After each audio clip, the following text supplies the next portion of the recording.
Bonsoir YouTube, ici Largo pour une nouvelle vidéo sur Horror à Arkham.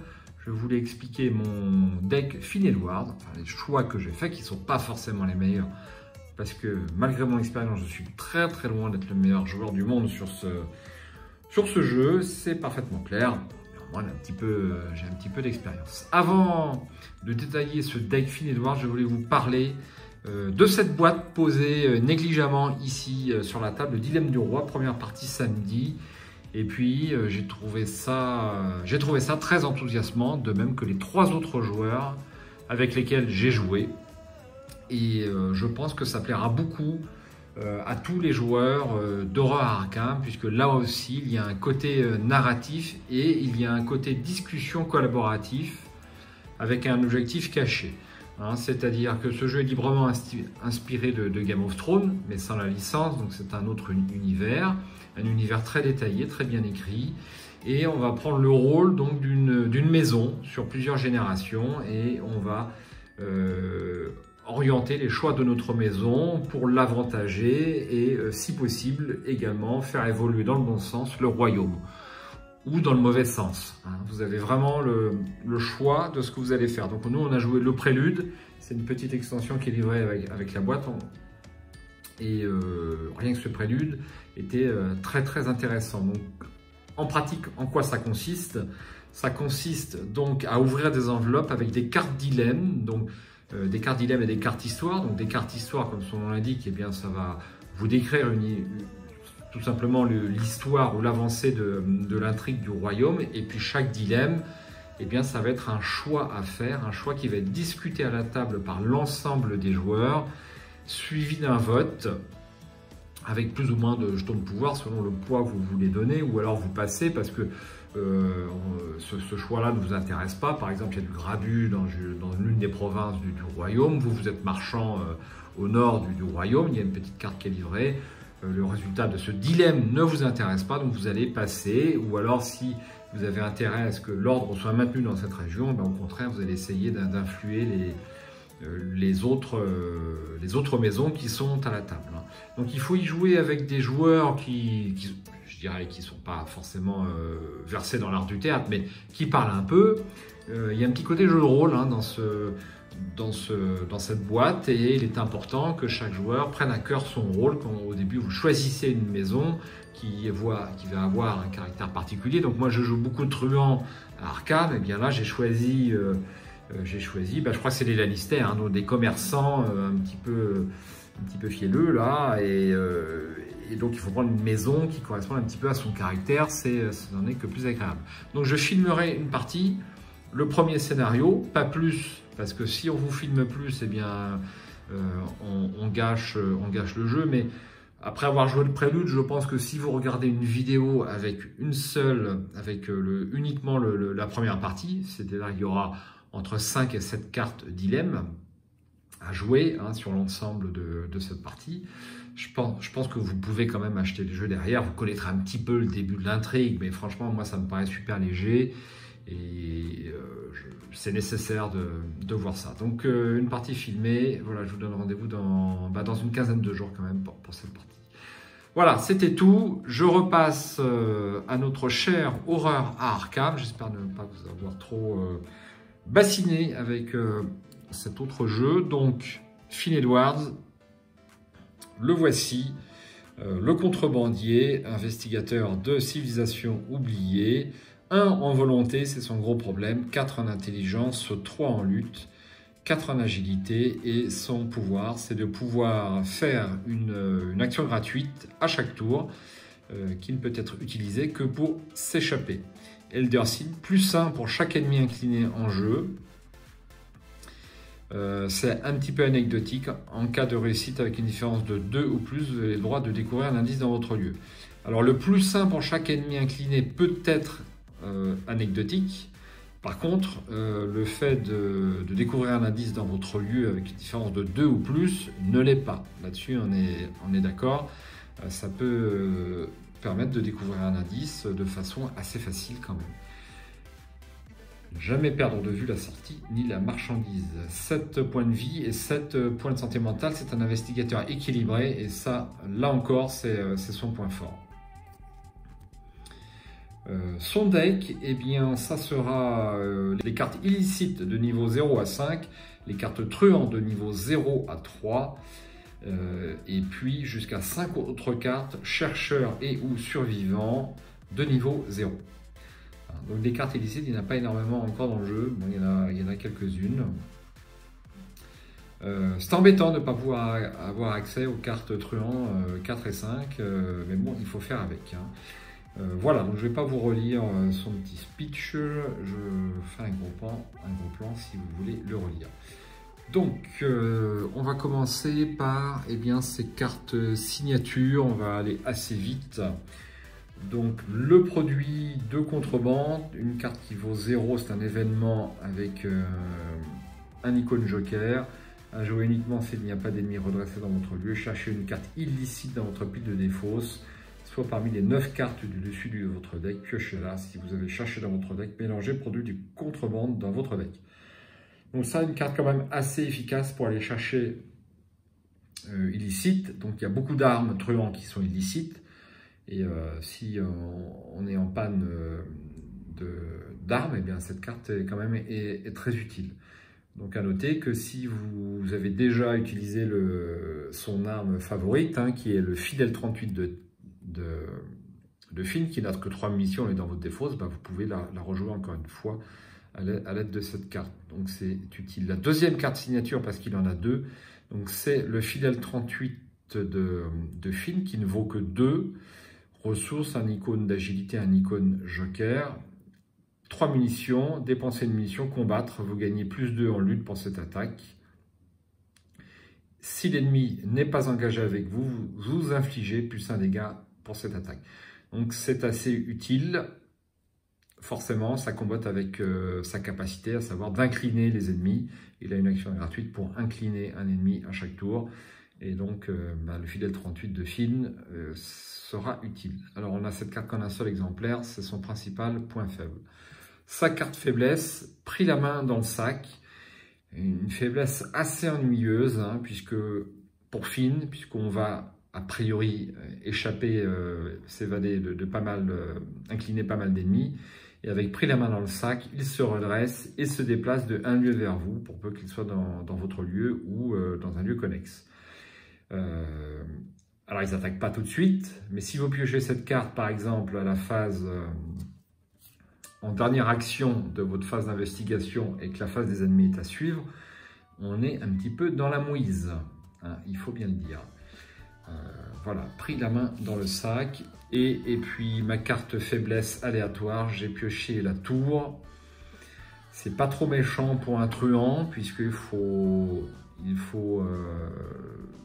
on va dire, avoir des ressources pour la jouer. Donc ça vaut 4, et tant qu'on n'a pas joué cette carte, eh bien on ne peut pas attribuer de cartes. Le fait de ne pas pouvoir attribuer de cartes est très gênant dans mon deck, parce que j'ai pas mal de cartes compétences. Donc ça fait perdre quand même pas mal d'actions. Une action pour la piocher, une action pour la jouer. Donc c'est 2 actions plus 4 ressources. C'est beaucoup, c'est beaucoup. Voilà, donc voilà pour les cartes signature, et on va passer tout de suite au deck. Alors...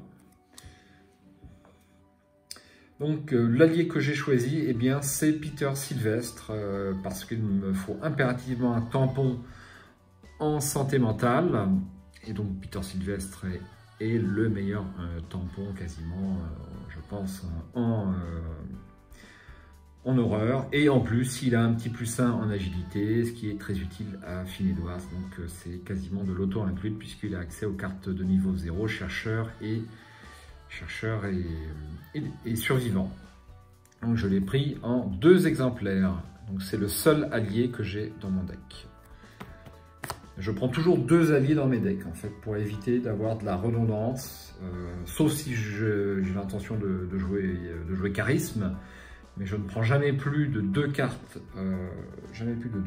alliées, et jamais plus de 2 cartes accessoires. Ensuite, nous avons outil de crochetage. Donc, outil de crochetage, c'est la version 0 XP qui vient de sortir. Je ne sais plus dans quel deck c'est. Peut-être Winifred, quelque chose comme ça. C'est un soutien qui vaut 3, un icône d'intelligence. Pour une action, inclinez les outils de crochetage, enquêtez, ajoutez votre valeur d'agilité, à votre valeur de compétence pour cette enquête. Si vous ne réussissez pas avec une différence d'au moins 2, défaussez les outils de crochetage.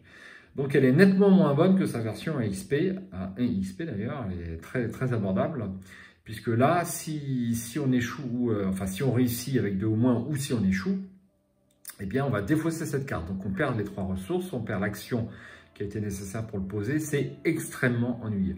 Donc l'upgrade de cette carte sera une priorité après le premier scénario. Alors, chose très intéressante que j'ai appris de Kansas sur le dernier scénario, vous voyez, après 2 ans, j'ai vraiment appris quelque chose sur les règles. Je n'ai pas le droit de jouer, d'attribuer de cartes agilité quand j'enquête à l'aide des outils de crochetage. Donc le fait d'ajouter l'agilité à l'intelligence ne dit pas remplacer votre intelligence par l'agilité pour enquêter. Vous enquêtez toujours avec votre intelligence et vous ne pouvez attribuer des icônes que d'intelligence. Là, c'est un point très précis que j'apprends. Donc, merci Kansas pour cette précision très utile. Je pense que ça sera utile à d'autres joueurs.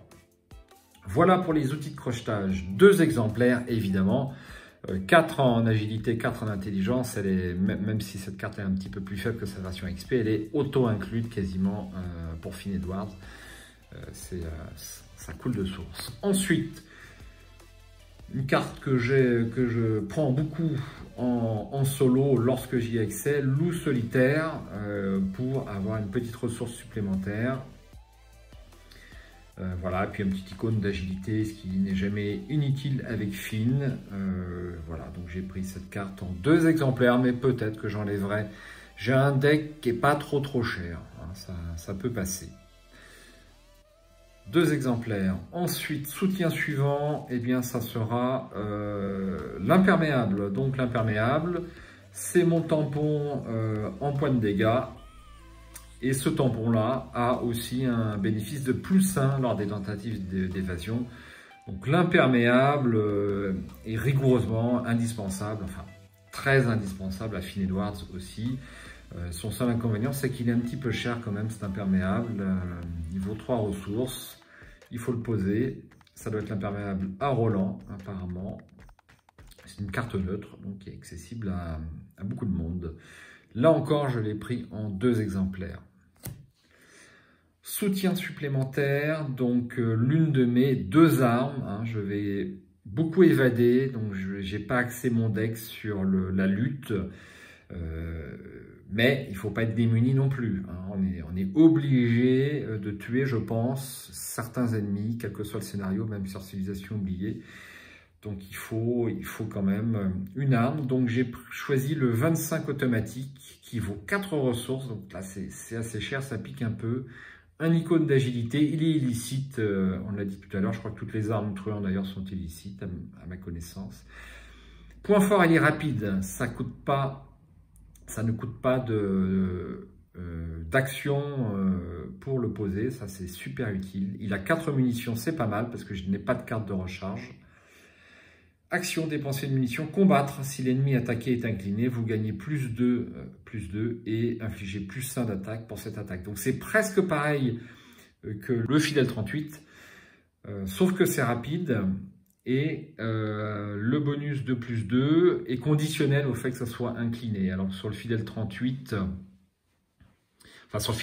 c'est conditionnel, le bonus de +2, c'est pas conditionnel. Et sur cette carte, tout est conditionnel en fait. Hein. Il faut absolument que l'ennemi soit incliné. Bon, forcément, ça convode très bien avec la capacité toujours de Finn Edwards qui va gratuitement, on peut l'espérer, incliner un ennemi à chaque tour. 2 exemplaires pour le 25 automatique. Mon accessoire, donc j'ai pas eu trop de choix. Voilà, les autres ne me plaisaient pas du tout. Donc j'ai pris l'étui cigarette porte-bonheur, 2 ressources, un icône de cran. J'ai pas beaucoup de ces icônes, donc c'était utile aussi. Réaction, on peut avoir réussi un test de compétence avec une différence de 2 ou plus, incliné l'étui à cigarette porte-bonheur, piocher une carte. Il n'est pas si mal, hein. Je l'ai utilisé sur le premier scénario, vu que j'ai beaucoup de cartes compétences et donc je consomme beaucoup de cartes. eh bien, cette pioche sera utile. Hein, et ça a été utile, ça a été très utile. Donc, je ne suis pas forcément mécontent par rapport à ce deck de cet étui à cigarette porte-bonheur. Hein. Je l'ai pris en 2 exemplaires. Ensuite, une carte, je l'ai pris encore un seul exemplaire, c'est Dissimulation, rapide, utilisation 3 charges, une carte assez récente, 2 ressources, un icône de lutte. Réaction, quand un ennemi effectue une attaque d'opportunité contre vous, dépensez une charge, annulez cette attaque. Alors, il n'est pas tellement prévu que j'ai des attaques d'opportunité sur mes parties solo, hein, sur le scénario du dévoreur de rêve par rapport à Finn, qui normalement va évader les ennemis. Néanmoins, on ne sait jamais ce qui peut se produire. Je l'ai prise parce que ça utilise un slot d'arcane, forcément qui n'est pas du tout sur la classe truand, rarement exploité. Et puis c'est pas cher, donc voilà, j'ai pris ça, mais je peux me débarrasser peut-être de cette carte lors d'un upgrade. Donc je ne l'ai qu'en un seul exemplaire. C'était mon dernier soutien à suivre les événements. Donc j'ai pris un rapport des services de renseignement pour ne pas, on va dire, ne compter que sur les outils de crochetage. Je compte beaucoup dessus, mais si je ne les ai pas, il faut quand même que j'arrive à enquêter un petit peu. Donc admettons que j'ai un lieu avec une forte valeur occulte. Bon, cette carte-là peut dépanner. Il y a 2 icônes d'intelligence qui vont se rajouter aux 3 de base de Finn Edwards. Donc ça peut être utile. Donc je l'ai pris en 2 exemplaires. Je la joue souvent, cette carte des rapports des services de renseignement. J'aime bien avoir des indices sans faire de test. On a ces petits péchés. Et puis, il y a quand même... si je suis riche sur ce moment-là, je peux découvrir 2 indices ou je peux prendre un indice que j'ai laissé traîner en augmentant le coût de 2 à 4. Donc, bon, je trouve que le rapport des services de renseignement s'adapte assez facilement à la situation donnée. Je l'ai pris en 2 exemplaires. Une carte survivant que je joue quasiment tout le temps, Chanceux. J'adore cette carte. Alors, dernièrement, j'ai encore appris, grâce à Kansas, je le remercie à nouveau, quelque chose sur le Chanceux. Lorsqu'on fait un test et qu'on se retrouve donc avec une valeur négative, exemple, j'ai 2 de compétences et je tire un -5, donc j'aboutis à -3. On sait que ce -3 est ramené à 0. On ne fait jamais le résultat ne peut jamais être négatif. Donc moi, je ramenais le test à 0 avant d'appliquer le chanceux. Le chanceux s'applique avant de ramener le test à 0. Donc si j'ai 2 de compétences, je tire un -5, je joue un chanceux. Eh bien, 2 - 5 égale -3, je me retrouve à -1 que j'arrondis à 0. Donc là encore, c'est un petit point de règle sur chanceux que je ne connaissais pas, je l'avoue. Et j'ai appris ça très récemment, donc toujours très utile. Voilà, pour le chanceux, 2 exemplaires, une carte truand de la boîte de base, attaque par surprise, un événement qui vaut 2, infligez 2 dégâts à un ennemi incliné dans votre lieu, utile pour Finn Edwards. Voilà, ça peut compléter mes 3 cartes armes. Je n'ai que 3 cartes armes donc dans mon deck et cette attaque par surprise pourra peut-être me dépanner pour infliger quelques dégâts supplémentaires. 2 exemplaires. Ensuite, une carte survivant que je n'ai pu inclure qu'en un seul exemplaire parce que j'avais plus de place au niveau des 5 cartes. Des 5 cartes survivants et ou chercheurs. Je n'ai pas de carte chercheur d'ailleurs, je n'ai que des cartes survivants. C'est apprendre de ses erreurs, rapide après qu'un test de compétences auquel vous avez échoué se termine et résolu tous ses effets. Effectuez à nouveau ce test, vous gagnez +2 à votre valeur de compétence pour ce test. C'est un espèce de chanceux aussi, il faut bien le dire, et j'apprécie beaucoup cette carte. Elle est gratuite. Donc Alors, elle est un petit peu moins bien que chanceux, puisque on doit faire tous les effets négatifs. Alors que là, sur chanceux, on recommence le texte. C'est pour ça que celle-ci est à 1 et celle-ci est à 0. Voilà. Un seul exemplaire, hélas, si je veux dire. Ensuite, j'ai tour de passe-passe. Tour de passe-passe, c'est un événement qui vaut une ressource avec un icône d'intelligence, un icône d'agilité. C'est une ruse, c'est rapide, à jouer uniquement lors de votre tour. Mettez en jeu un soutien objet de votre main. À la fin de votre tour, si ce soutien est toujours en jeu, renvoyez-le dans votre main. Donc ce tour de passe-passe, je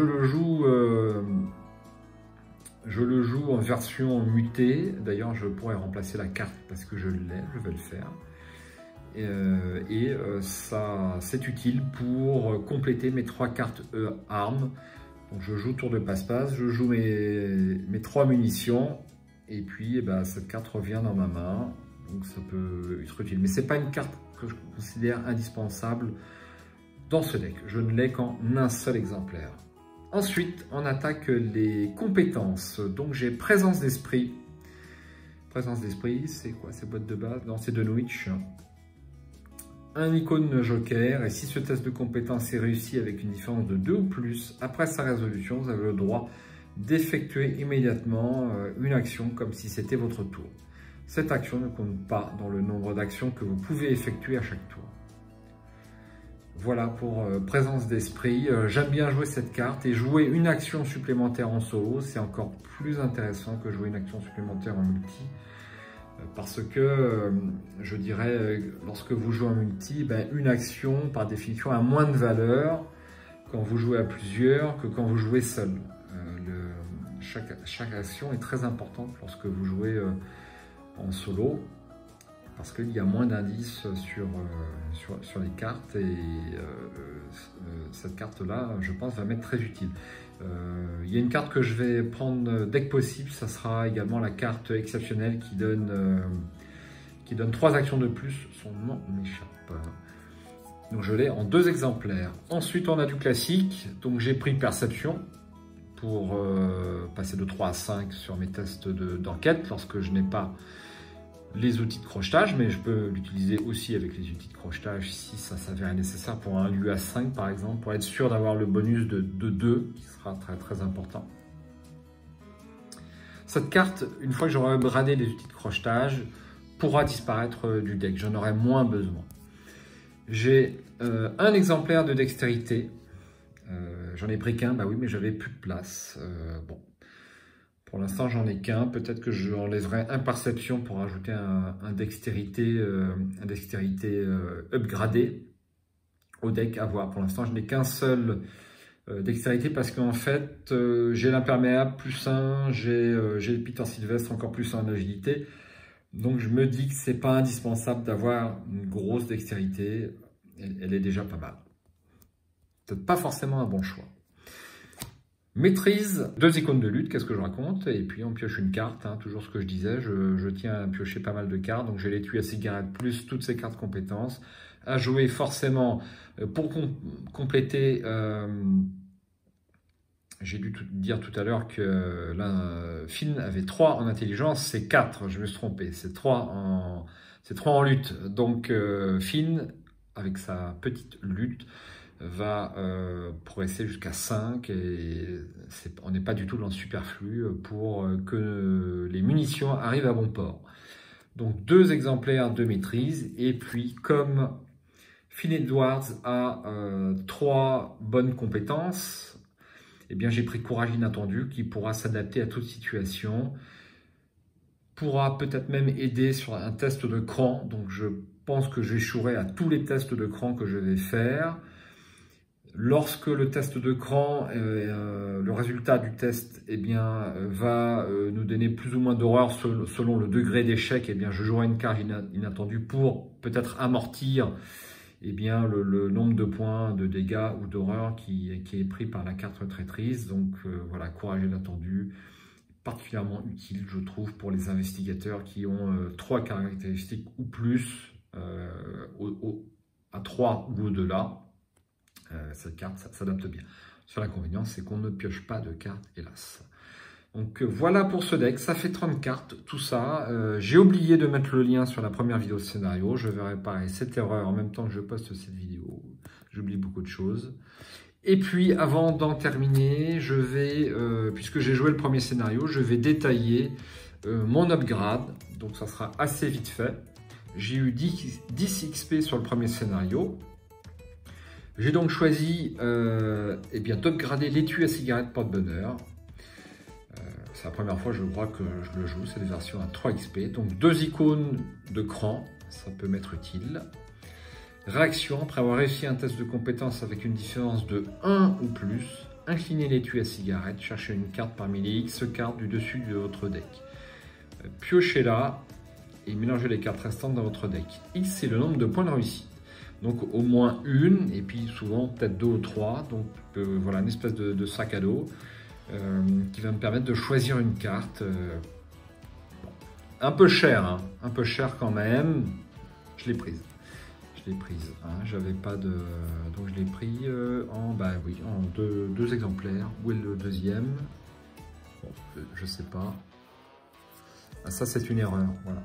Ça c'est une erreur. Donc cette carte est en 2 exemplaires. Ensuite en 1 exemplaire, j'ai upgradé mon dextérité. Donc c'est une carte qui est sortie très récemment.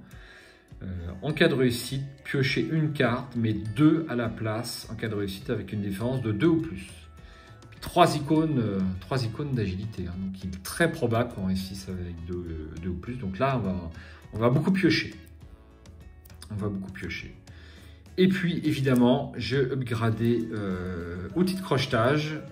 Donc outil de crochetage, indispensable. Hein, franchement, un seul XP, je trouve que c'est donné. Hein, par rapport au fait que au lieu de défausser lorsqu'on rate de 2 ou moins, lorsqu'on réussit de 2 ou moins ou qu'on échoue, eh bien on enlève une charge, il y en a 3, sachant que l'échec est assez rare quand même. Les rares fois où j'ai joué, les rares fois non, un certain nombre de fois j'ai joué outil de crochetage 1 XP, eh bien on fait toute la partie avec quasiment, si on a une dextérité raisonnable. Mais a priori, c'est le cas si on a choisi cette carte. On échoue peut-être 2 fois, mais pour l'instant, on n'échoue pas 3 fois. Peut-être que l'avenir me fera mentir. Voilà, donc très utile pour 2 XP pour upgrader les 2 cartes. Donc voilà, tout ça, ça fait 10 XP. Je vais vous laisser là, je vais mettre en place mon deuxième scénario pour Arkham, et puis j'espère vous voir bientôt sur la chaîne et que les choses se passent très bien pour vous, pour vos tests de compétences, mais aussi pour tout le reste, hein, pour le plus important. Ciao, bonsoir et j'espère à bientôt.